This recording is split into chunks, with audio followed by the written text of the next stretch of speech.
Si tienen sus Biblias, las vamos a abrir a 1 Tesalonicenses capítulo 5 y vamos a continuar nuestro estudio de este pasaje en los primeros 3 versículos del capítulo 5. 1 Tesalonicenses 5, los primeros 3 versículos que nos introducen al tema, Pablo nos introduce al tema del día del Señor. Es un día de juicio sobre el mundo que viene y por supuesto aquellos que también han rechazado a Dios van a sufrir las consecuencias en ese día final, donde la historia culmina con el día del Señor. Cuando hablamos del Evangelio y la proclamación del Evangelio, la proclamación completa del Evangelio del Nuevo Testamento, tenemos que hablar del juicio de Dios. Tenemos que hablar de la ira de Dios.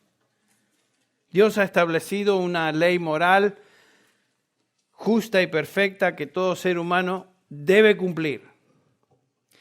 Y de no ser así, recibirá las consecuencias de no haber cumplido la ley moral de Dios, que es muerte, es la ira de Dios sobre él, sobre el pecador.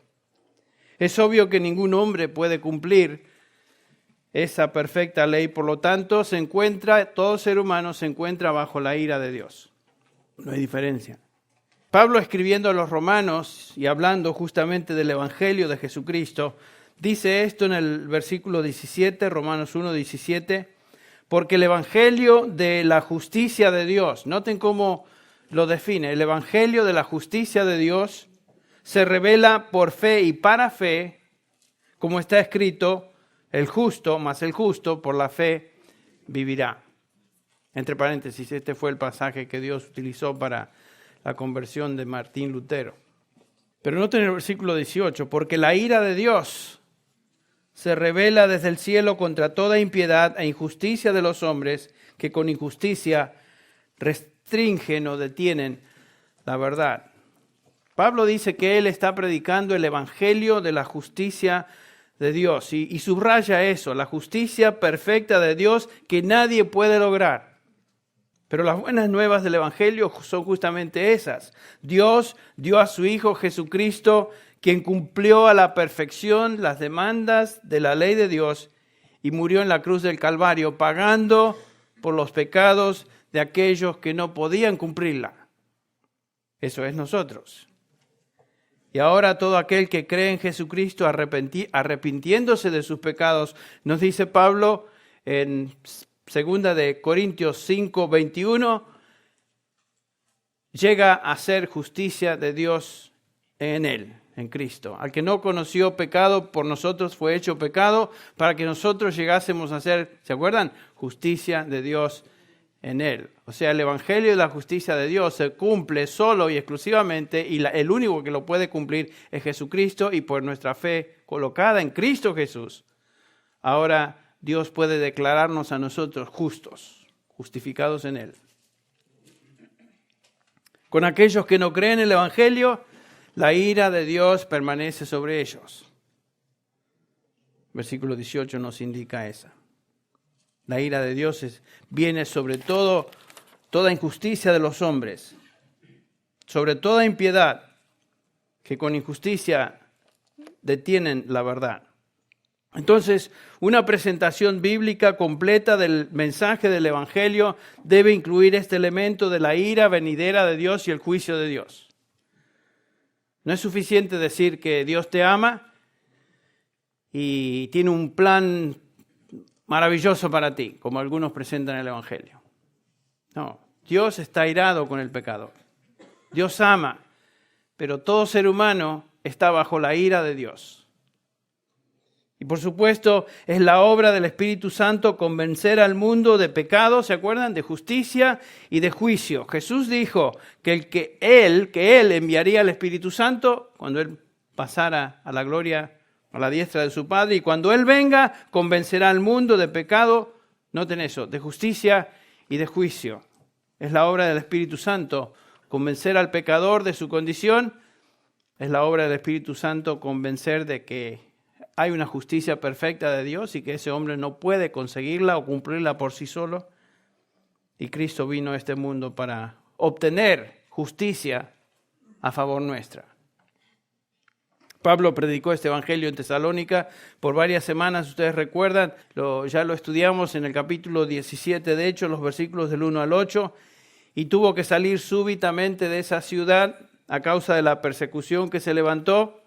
Sin duda el evangelio que él proclamó a los tesalonicenses incluyó este aspecto de la ira venidera de Dios sobre el mundo, no hay duda de eso, porque los tesalonicenses estaban familiarizados con el concepto de la ira de Dios. En el versículo 10 del capítulo 1, lo vimos hace ya tiempo, dice Pablo, y esperar de los cielos a su Hijo, al cual resucitó de entre los muertos, es decir, a Jesús, quien nos libra de la ira venidera. Y no explica lo que esto es. ¿Saben por qué? Porque los tesalonicenses ya sabían lo que la ira de Dios era. No describe Pablo lo que esta ira es. Ellos sabían acerca del juicio futuro de Dios sobre el mundo. Pablo ya les había enseñado. En sus dos epístolas, primera y segunda Tesalonicenses, Pablo hace varias referencias al día del juicio venidero, edificando sobre lo que ya él les había enseñado en persona. Segunda de Tesalonicenses 2:5, él les dice, ¿no os acordáis que cuando yo estaba todavía con vosotros os decía estas cosas? Y el contexto es la discusión del día del Señor, el juicio venidero de Dios sobre el mundo.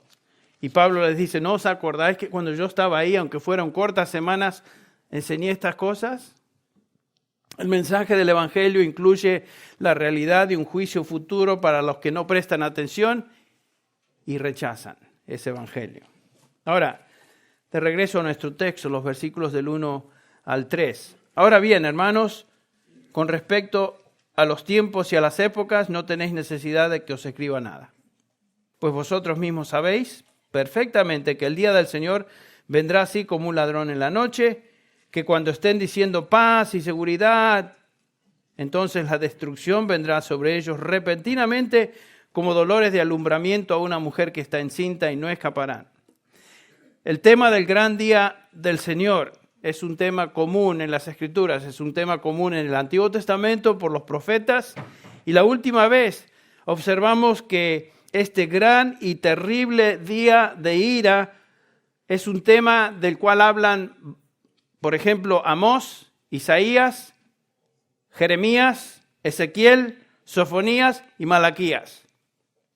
La visión profética del día del Señor es realmente aterradora, como vamos a ver esta noche. Y como también observamos la última vez, aunque los profetas estaban hablando de un evento histórico próximo a sus días, hablando de aquel juicio venidero, ellos también hablaban de una profecía o hablaron en su profecía acerca del evento final, el evento escatológico de aquel día cuando Dios destruiría al mundo en la culminación de la historia. Entonces incluían en su profecía un aspecto histórico próximo y un aspecto futuro escatológico, el día final, el día del Señor. En este capítulo 5 de Tesalonicenses, Pablo se está refiriendo a ese día final, a los fines de los siglos, el fin del tiempo. Esta verdad tiene implicaciones, por supuesto, para sus lectores, los tesalonicenses, y para nosotros también, que se eslozan o se desarrollan claramente en los versículos del 4 al 11 y estaremos examinando esas implicaciones la próxima vez. Pero en breve, el juicio que se desatará sobre el mundo y la generación que viva en ese momento, que puede ser esta, debe motivarnos a vivir en santidad. En el capítulo 4, y simplemente estamos repasando por unos minutos, Pablo termina el capítulo hablando de la gloriosa venida del Señor Jesucristo por su iglesia en el arrebatamiento. Eso lo cubrimos. Este es un día de glorificación, es un evento de gozo, es un evento de esperanza, y a eso se refiere el apóstol Juan cuando dice, amados, ahora somos hijos de Dios, y aún no se ha manifestado lo que habremos de ser, pero sabemos que cuando Él se manifieste en ese día glorioso, cuando venga por su iglesia, seremos semejantes a Él porque le veremos tal como Él es. Esta no es una verdad que produce temor. Esta es una realidad confortante para los creyentes. Por eso el apóstol Pablo termina el capítulo 4 diciendo en el versículo 18, el último versículo de ese capítulo, por tanto, confortaos unos a otros con estas palabras. Porque la venida del Señor por su iglesia debe causarnos esperanza, gozo, alegría. Es el día que seremos glorificados. Es algo que esperamos. De ese día y evento bendito, Pablo pasa ahora a discutir el tema del día del Señor. Este sí es un día de terror. Es un día de juicio y debe ser aterrador para los que no están preparados. Y lo que Pablo está haciendo es lo siguiente, noten, por un lado conforta a los creyentes y por otro lado los motiva a vivir en santidad a la luz del futuro. En nuestro último estudio mencionamos 3 elementos que Pablo resalta sobre aquel día del Señor. La certeza de su venida, el elemento número 1, las características de ese día, elemento 2, y la totalidad del juicio de ese día, punto número 3. El versículo 1 comienza diciendo, en cuanto a los tiempos y las épocas de estos eventos futuros, vosotros no tenéis necesidad, hermanos, de que os escriba. Tenían curiosidad ellos de saber el futuro. Cosas, tiempos, épocas acerca del futuro. Fue curiosidad de ellos y ha sido curiosidad de la iglesia a través de los siglos. Sin duda es curiosidad de la iglesia hoy. Pero Pablo dice que el saber cuándo los eventos del futuro iban a acontecer no es algo que ellos necesitaban ni es algo que nosotros necesitamos. Solo Dios conoce eso. Punto final. Y en su soberana voluntad, Él no lo ha revelado. ¿Por qué? Para que cada generación viva con la expectativa que estas cosas pueden suceder durante su tiempo en esta tierra. El juicio final puede suceder en cualquier época, en cualquier tiempo. Puede venir en esta época, no lo sabemos. No sabemos si estamos en la generación final de la historia.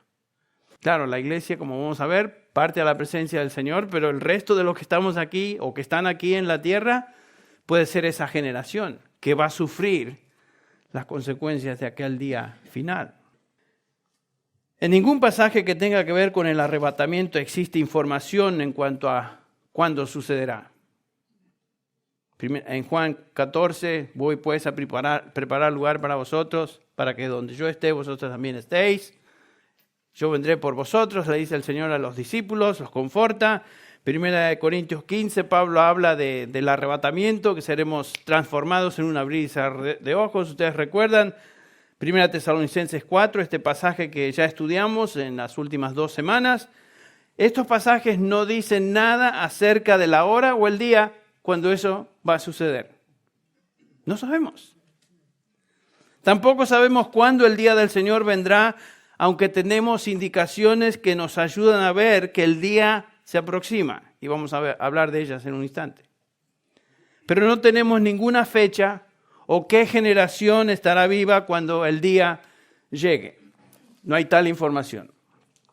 Cualquier persona que comience a fijar fechas, y algunos tratan de hacerlo, en cuanto al futuro escatológico, esta persona está operando fuera o independiente de Dios, independiente de Cristo, independiente del Espíritu Santo, independiente de la Escritura, porque esa información no nos ha sido dada. Si alguien viene diciendo, bueno, el día del Señor va a ser tal y cual mes, porque estudiando esto y las fechas aquí y allá, y no le pongan atención, nadie sabe. Más, el Señor Jesús dice, de esta hora, ni siquiera el Hijo del Hombre sabe, solo el Padre en su sola potestad. Claro, imagínense, Cristo está hablando en ese momento con sus limitaciones de ser humano. En 1 Tesalonicenses 5:2, entonces Pablo dice, pues vosotros mismos sabéis perfectamente que el día del Señor vendrá así como un ladrón en la noche. Si existe una realidad que Pablo subraya en cuanto al arrebatamiento y el día del Señor, es que estos eventos vendrán cuando uno menos se los espera, ilustrado por la analogía esta, la ilustración esta de el ladrón en la noche. El ladrón no avisa. Pongan atención, viernes por la noche, 10 de la noche, voy a llegar. Así que si no prefieren ser abochornados, no estén en casa porque voy a entrar y los voy a robar. Ridículo.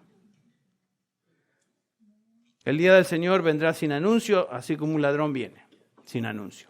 El Señor Jesús nos dice, velad pues, porque no sabéis ni el día ni la hora. Mateo 25:13. No sabéis ni el día ni la hora. Podemos saber que el día cuando el Señor arrebata a su iglesia viene, no hay duda, pero no sabemos cuándo. Y eso nos mantiene alerta, ¿no? Debe mantenernos alerta. Podemos saber que el día del Señor viene en juicio, pero no sabemos cuándo. Esta información no ha sido revelada por Dios. ¿Qué beneficio existe en no tener esa información? Bueno, en relación al arrebatamiento, Juan nos dice, todo aquel que tiene esta esperanza puesta en Él se purifica a sí mismo, así como Él es puro. Si estamos esperando que el Señor va a llegar y no sabemos cuándo, y puede arrebatarnos en cualquier momento, eso me mantiene sobrio. Yo no quiero que me agarre en curva el día cuando Él venga por su iglesia, o que me capture en un momento que estoy haciendo algo que no debo. Eso nos debe dar cierto cuidado en nuestro andar diario. En relación al día del Señor o con el día del Señor, si pensamos que puede ocurrir en cualquier generación, aún en la nuestra, eso da a nuestra vida y testimonio un sentido de urgencia también. En advertir a la gente que el Señor puede venir a juzgar a los impíos. Y esto debe vibrar en los oídos y en la conciencia de aquellos que aún rechazan al Señor. No sabemos en esta audiencia, damos por sentado que la mayoría de nosotros somos hijos de Dios. Pero puede ser que hay algunos que no lo son. Entonces deben escuchar con muchísima atención. Este mensaje se lanza al aire y va a ser escuchado por miles y miles y miles de personas. No todas ellas salvas. Entonces esta urgencia de estar listos para ese día debe vibrar en sus mentes, en sus conciencias, en sus corazones.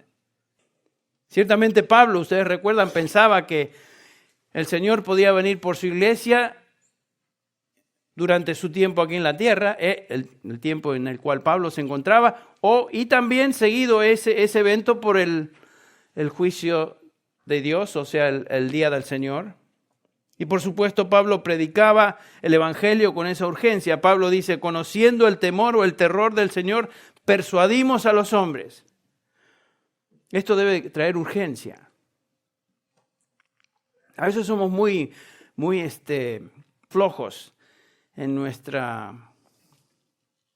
estudio de la palabra, en pensar a través de lo que la palabra nos enseña, en tomar conciencia de lo que estamos escuchando y leyendo, y somos un poquito flojos. Y por supuesto Satanás trata de hacernos flojos, hacernos dormitar, hacernos descansar cuando tendríamos que estar alerta. Dos eventos distintos, el arrebatamiento y el día del Señor, son dos eventos muy distintos. Y quiero que notemos algunas cosas importantes en cuanto a estos dos eventos. En primer lugar, ningún pasaje en referencia al arrebatamiento nos da señales que preceden o son precursores de ese suceso. Viene de repente, no hay ninguna indicación anterior. O sea, no hay.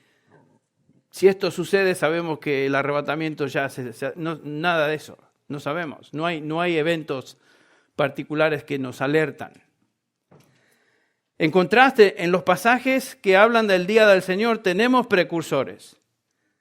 Tenemos eventos preliminares, tenemos señales, de tal manera que la gente en esa generación puede tener una idea general de que el día se aproxima.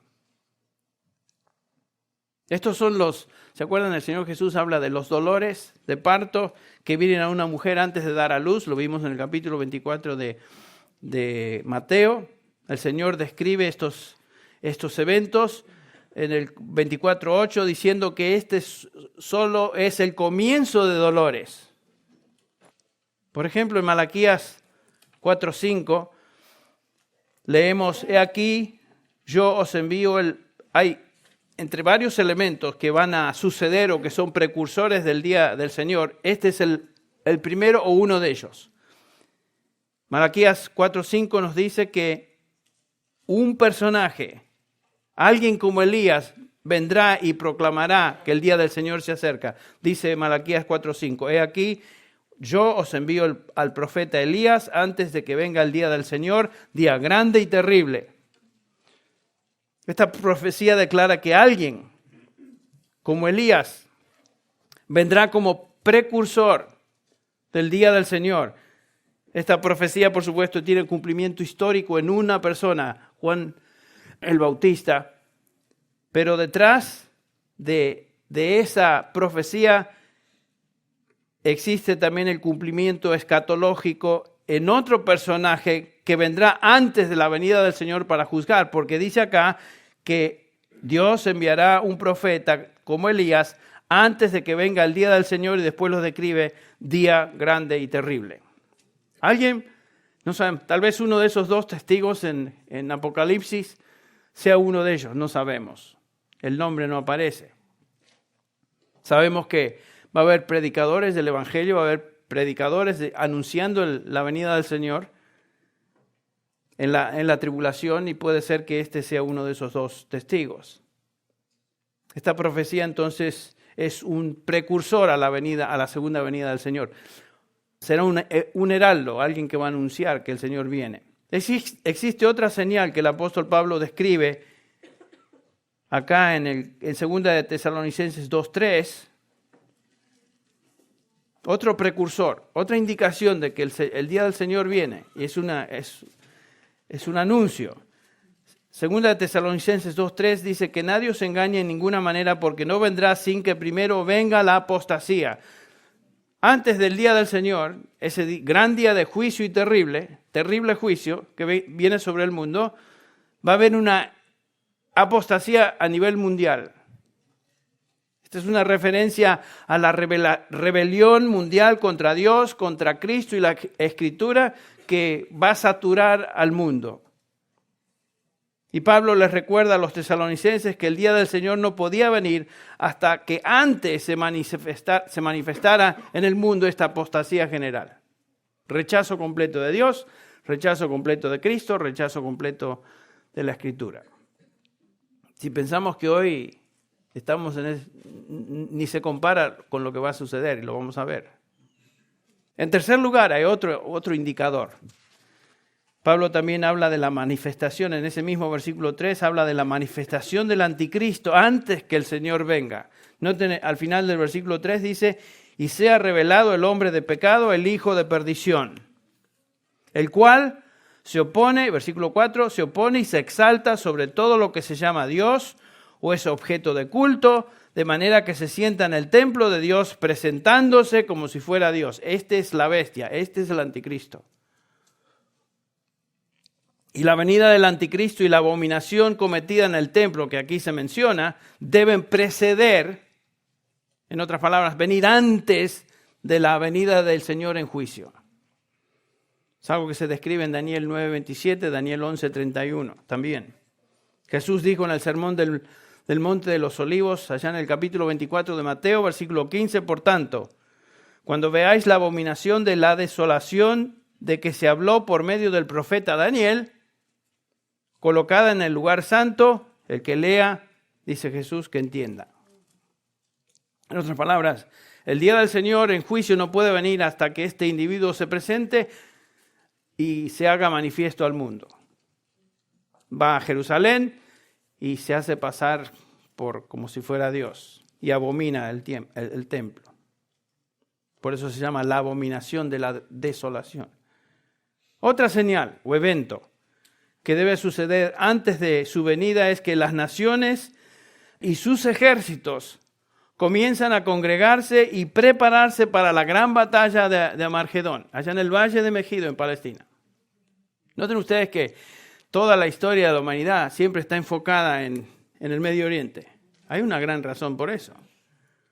Pero acá la señal es esta. Joel 3:2 y 3:11 nos dice que los ejércitos de las naciones se congregan en este gran valle para traer batalla, para pelear contra el Señor que viene en juicio.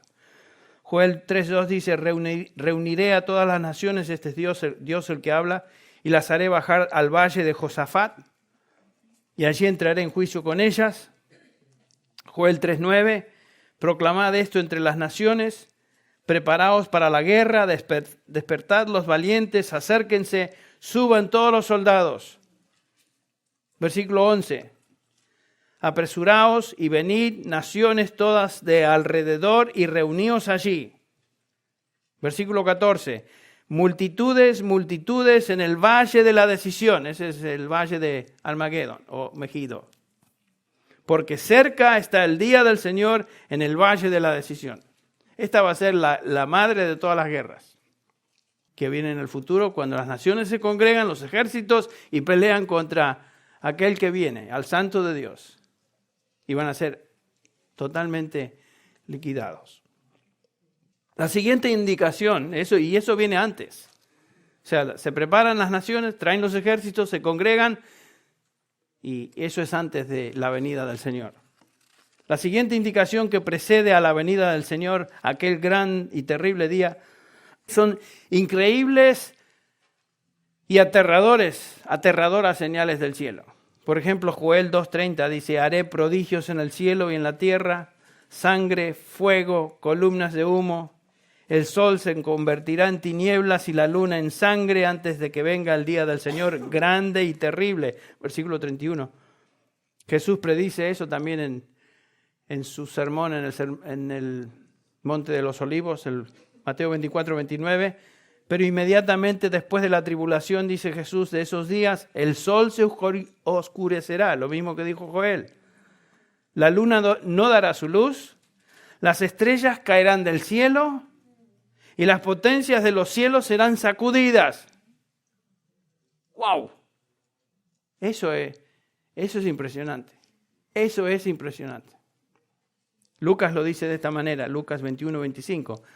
Y habrá señales en el sol, en la luna y en las estrellas, y sobre la tierra angustia entre las naciones, perplejas a causa del rugido del mar y de las olas.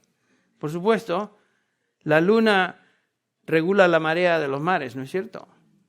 Y lo que observamos es que cuando la luna es afectada por estos cambios, el mar se agita, sale también de sus niveles normales y tremendas olas, y parecen estas películas de Hollywood, ¿no? Producidas para hacernos que nos dé miedo.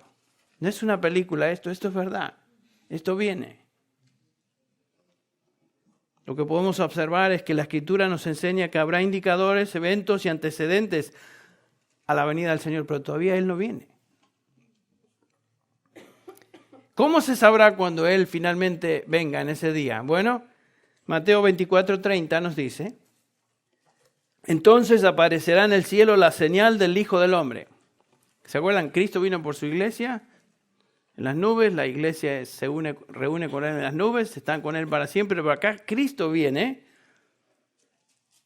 En el cielo se manifiesta la señal del Hijo del Hombre y entonces todas las tribus de la tierra harán duelo y verán al Hijo del Hombre que viene sobre las nubes del cielo con gran poder y con gran gloria. Todo el mundo en este momento verá al Hijo de Dios en su gloria plena, resplandeciente. Primero para reunir a sus escogidos del cielo y de la tierra delante de Él. Y en segundo lugar, para traer juicio sobre los impíos del mundo y establecer su reino aquí en esta tierra por 1000 años. Esta es la culminación de la historia del hombre, como lo conocemos. Pero ese día no vendrá hasta que los eventos mencionados, que son señales que preceden a su llegada, se manifiesten. Así como los dolores de una mujer encinta son realmente preámbulos al alumbramiento, ¿no es cierto? Y se intensifican en dolor y también en espacio. Un caos tremendo en el mundo, antes de la venida del Señor. Una situación realmente impresionante y sin embargo, lo que quiero ahora que veamos, lo que vemos es que la gente responde de una manera inexplicable. Noten el versículo 3. Cuando estén diciendo paz y seguridad. ¿Paz y seguridad? ¿Cómo es posible que ante estos eventos la gente diga paz y seguridad? A pesar de las evidencias de juicio divino sobre la tierra descritas en Apocalipsis, que estaremos hablando de ellas la próxima vez, a pesar del gobierno del anticristo, a pesar de las dramáticas señales del cielo que acabamos de observar, a pesar de la inestabilidad mundial, todo se está desintegrando y sin embargo la gente va a decir paz y seguridad. Todo está bien, todo tiene solución. Nos dirigimos a un tiempo mejor de paz, a una nueva era. Increíble. Así va a responder el mundo. La reacción es ridícula a la luz de lo que está sucediendo, es absurda. Pero ¿quién está detrás de eso?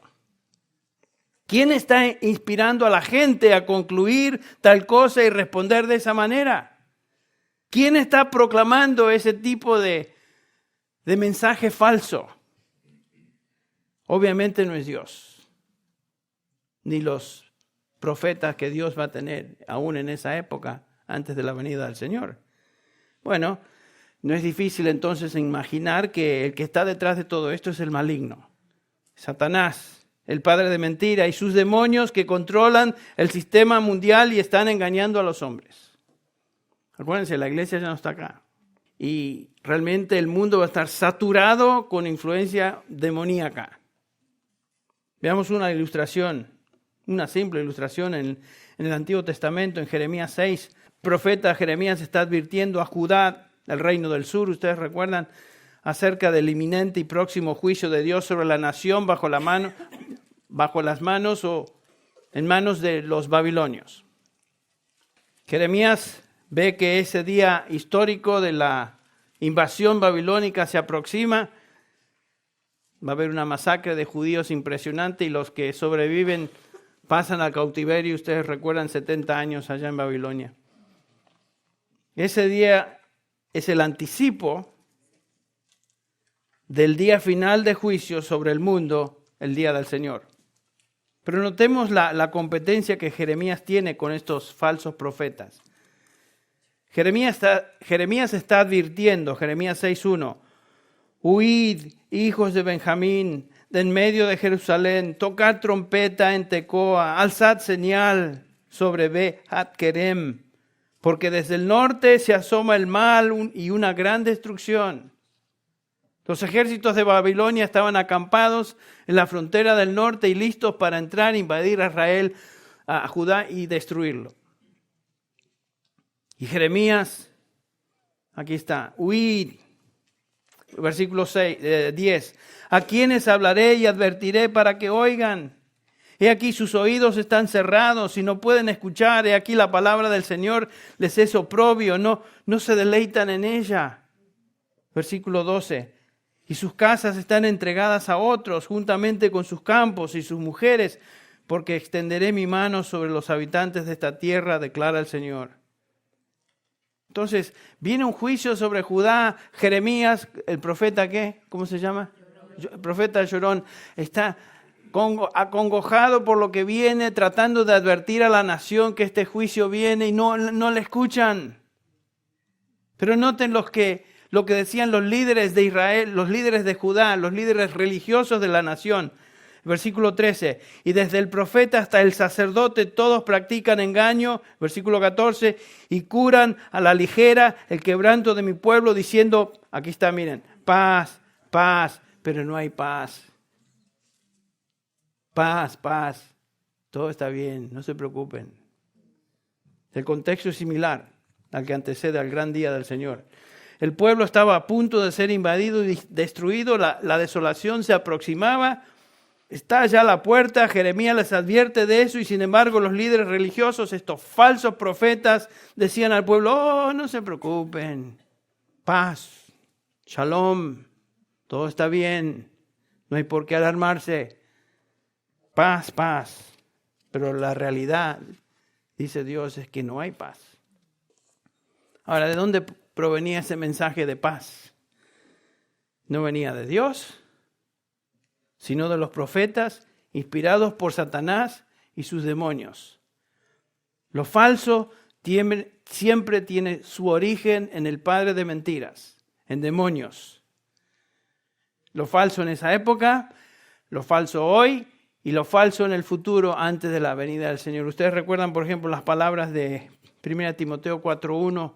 Pablo le dice a este siervo, Timoteo, el Espíritu dice claramente que en los últimos tiempos algunos apostatarán de la fe, prestando atención a espíritus engañadores, y noten la frase que sigue, y a doctrinas de demonios. Siempre detrás de lo falso está Satanás y sus demonios.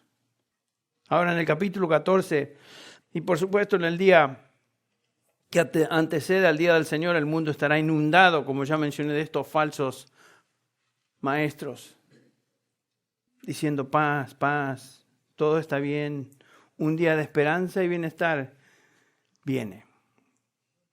En el capítulo 14 de Jeremías, él continúa diciendo, y aquí él se queja, es una congoja, expresada por la palabra A-H. Y yo dije, Señor, y aquí los profetas les dicen, no veréis espada ni tendréis hambre, sino que os daré paz verdadera en este lugar. Señor, tengo tanta competencia con estos falsos que prometen lo que es falso al pueblo y la queja. Señor, el pobre Jeremías predicó y nadie le escuchó. Entonces, el versículo 14, el Señor le dijo, mentira profetizan los profetas en mi nombre. No los he enviado, ni les he dado órdenes, ni les he hablado. Visión falsa, adivinación, vanidad y engaño de sus corazones ellos profetizan. Por tanto, así dice el Señor, en cuanto a los profetas que profetizan en mi nombre sin que yo los haya enviado, y que dicen, no habrá espada ni hambre en la tierra. A espada y hambre esos perecerán. Y lo que va a pasar con los falsos profetas, el anticristo y todos los que siguen a los falsos van a ser destruidos por el Señor. Ezequiel experimentó lo mismo. Ezequiel 13:10, por ejemplo. Dice el versículo 10, sí, porque han engañado a mi pueblo diciendo paz, cuando no hay paz. Otra vez, la misma escena. Versículo 13, Ezequiel 13:13. Por tanto, así dice el Señor Dios, en mi enojo haré que un viento huracanado se desencadene, también por mi ira vendrá una lluvia torrencial y granizo para consumirlo con furor. Versículo 16, tenemos que saltear un poco. Ni los profetas de Israel que profetizaban acerca de Jerusalén y que veían para ella visiones de paz. Ahí están estos otra vez. Cuando no había paz, declara el Señor Dios. Lo mismo, profetas que proclaman paz falsa, porque no había paz, ni vendría paz. Y en la época antes de la segunda venida del Señor van a decir lo mismo, paz y seguridad, no se preocupen, todo está bien. Ustedes ven todo esto, no le pongan atención. Estamos ante una nueva era. Miqueas dice lo mismo, 3:5 de Miqueas. Así dice el Señor acerca de los profetas que hacen errar a mi pueblo, los cuales cuando tienen algo que morder proclaman paz. Están otra vez. Así sucederá en el medio de la tribulación antes de la venida del Señor. Habrá profetas inspirados por el diablo mismo que proclamarán paz. Pero ¿cómo es posible que la gente se trague tal píldora, no es cierto? A la luz de todo lo que está sucediendo. ¿Cómo es posible que se lo crean? Pestilencias, masacres, la abominación de desolación, terremotos, apostasía a nivel mundial, hambre, señales del cielo, etc. Todo está de cabeza. ¿Cómo puede la gente creer ese mensaje falso de paz? Mateo 24 creo que nos da la explicación. Mateo 24:24 son las palabras del Señor Jesús. Mateo 24:24. Porque se levantarán falsos cristos y falsos profetas. Y aquí está la razón por la cual la gente les presta atención. Mostrarán grandes señales y prodigios para así engañar, si ser posible, aún a los escogidos. Estos mensajeros de Satanás mostrarán grandes señales y prodigios. Grandes señales y prodigios. En Apocalipsis, Juan describe acerca del último falso profeta, por ejemplo, quien promueve el poder del anticristo. Está la primera bestia, el anticristo y su profeta, ustedes recuerdan. Bueno, ese profeta, dice Apocalipsis 13:13, también hace grandes señales, de tal manera que aún hace descender fuego del cielo a la tierra en presencia de los hombres. No sabemos qué es esto ni cómo puede hacer esto. Además, engaña a los que moran en la tierra a causa de las señales que se le concedió hacer en presencia de la bestia. ¿Saben qué? Satanás y el infierno tiene poder, tiene ciertas capacidades.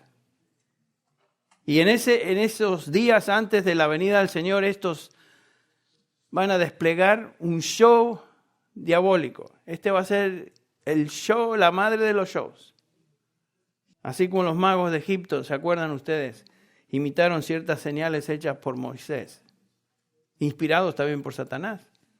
Estos falsos profetas durante la tribulación también mostrarán poderes y la gente será engañada. Por eso se tragan eso, de que hay paz y seguridad. Bueno, a lo mejor es cierto.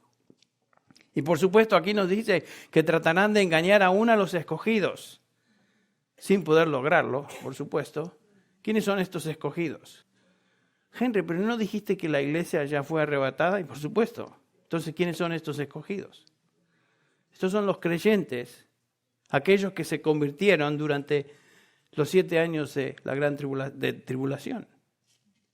Como dije, va a haber 2 testigos y va a haber 144,000 evangelistas. Ustedes recuerdan que van a predicar durante la época de la tribulación, van a ser sellados por Dios, nadie los puede tocar y el evangelio se va a proclamar. Lo cual quiere decir que muchos van a conocer a Cristo, van a ser salvados. Aún durante esa época terrible de tribulación, estos son los escogidos. Y dice que los falsos profetas van a tratar de engañar aún a estos. ¿Lo van a poder lograr? No, porque Juan 10:4, el Señor Jesús hablando de los suyos, y el 5 nos dice las ovejas lo siguen a Él porque conocen su voz. Pero noten lo que dice el versículo 5, pero a un desconocido no seguirán, sino que huirán de Él porque no conocen la voz de los extraños. Un verdadero creyente en Cristo Jesús puede ser engañado parcialmente, pero un creyente en Cristo Jesús, que ha sido redimido y transformado por el Señor, finalmente no va a seguir lo que es totalmente falso. En contraste a la mayoría de los hombres que vivan en esos días, serán engañados y seguirán la mentira, a pesar de todas las advertencias que van a existir. Ese personaje como Elías, los predicadores del Evangelio, los 2 testigos, van a advertir. Y sin embargo, la gente no va a prestar atención, van a ser engañados por Satanás y todos sus falsos emisarios. Es mi responsabilidad como siervo de Dios y la responsabilidad de todo siervo de Dios de advertir a la gente y anunciar a los santos que el día del Señor se aproxima y por lo tanto debemos vivir sobriamente ante esa realidad. Pablo otra vez a Timoteo le escribe, 1 Timoteo 4:6, al señalar estas cosas a los hermanos, serás un excelente ministro de Jesucristo. La proclamación del Evangelio es la proclamación de la justicia de Dios, que toda persona que cree en Cristo puede recibir, pero también en esa predicación del Evangelio se incluye la advertencia de un juicio venidero para aquellos que se encuentran bajo la ira de Dios. En otras palabras, la ira de Dios que se descargará en toda su furia sobre el mundo y sus moradores en aquel, como lo dice el Antiguo Testamento, gran y terrible día del Señor. Algunos se preguntarán, en caso de que no haya entendido, bueno, Henry, ¿estaremos en ese día del Señor nosotros? No. Y la razón es porque la iglesia, los redimidos del Señor, ya han sido, ¿qué? Arrebatados. Estamos en gloria antes de esos 7 años de tribulación, cuando el Señor venga, ya la iglesia está con Él. La gran promesa de 1 Tesalonicenses 5:9 es esta, porque no nos ha destinado Dios para ira, la ira que viene sobre el mundo, y ira eterna, por supuesto también, sino para obtener salvación por medio de nuestro Señor Jesucristo. Esa es la esperanza. Ahora, si tú conoces y amas al Señor Jesús, tu futuro es glorioso. Nuestro futuro es glorioso. Tú has sido destinado para gloria y para salvación. Tú serás arrebatado con todos los santos cuando el Señor venga por su iglesia. Si tú no conoces a Jesús, ni le amas, ni entiendes lo que significa ser salvo, bueno, si no te has arrepentido de tus pecados viniendo a Él para salvación, tu futuro es aterrador. No sabemos cuándo el Señor viene por su iglesia. No sabemos cuándo ni qué generación experimentará el juicio final. Puede ser que estemos en esa generación. Por lo tanto, nuestra actitud debe ser la que Pablo expresa aquí en el versículo 6 de 1 Tesalonicenses 5. Por tanto, no durmamos como los demás, sino estemos alertas y seamos, ¿qué? Sobrios. Esa es la realidad. Entonces Pablo, en un tono pastoral, escribe a estos hermanos que tenían preguntas en cuanto al futuro. Los anima indicándoles que el Señor viene por su iglesia. Van a ser arrebatados con Él en las nubes, pero también les habla de este gran día de juicio, el día del Señor que viene sobre el mundo y traerá destrucción sobre aquellos que se rebelan contra Él. El propósito es ponernos en una condición continua de estar alerta y también darnos urgencia, sentido de urgencia en nuestro compartir el Evangelio con otros. Personas que no conocen. Porque si estamos en esta última generación, ellos van a perecer con el resto del mundo. Vamos a orar. Padre, te damos gracias porque tú nos hablas en tu palabra, nos revelas tu verdad. Te damos gracias, Señor, por la esperanza que nosotros tenemos, aquellos que pertenecemos al Señor Jesús, que hemos sido redimidos, que esperamos su venida, cuando Él se lleve a sus santos para estar con Él en gloria. Pero por otro lado reconocemos, Señor, que hay un día de juicio que viene sobre este mundo. Y no sabemos sobre quién, en qué generación va a caer. Ayúdanos, Señor, a ser conscientes de tu llamado, de tu salvación en nuestras vidas, pero al mismo tiempo de nuestra responsabilidad de ser testigos del Señor Jesucristo, aquellos que nos rodean. Haznos sensibles a esta realidad, en el nombre de Jesús. Amén. Amén. Este mensaje, predicado originalmente en inglés por el pastor John MacArthur, fue adaptado y predicado en la congregación hispana de Grace Community Church por el pastor Henry Tolopilo. John MacArthur es el pastor de Grace Community Church y el predicador del programa de radio Grace to You, el cual es escuchado diariamente en cientos de estaciones cristianas alrededor del mundo. Para ordenar copias de este mensaje o para recibir un catálogo de materiales disponible en inglés o español, llámenos gratuitamente del interior de los Estados Unidos a cualquier hora del día o de la noche. Nuestro número telefónico es 1-800-55-GRACE, 1-800-554-7223. Si usted llama de cualquier país fuera de los Estados Unidos,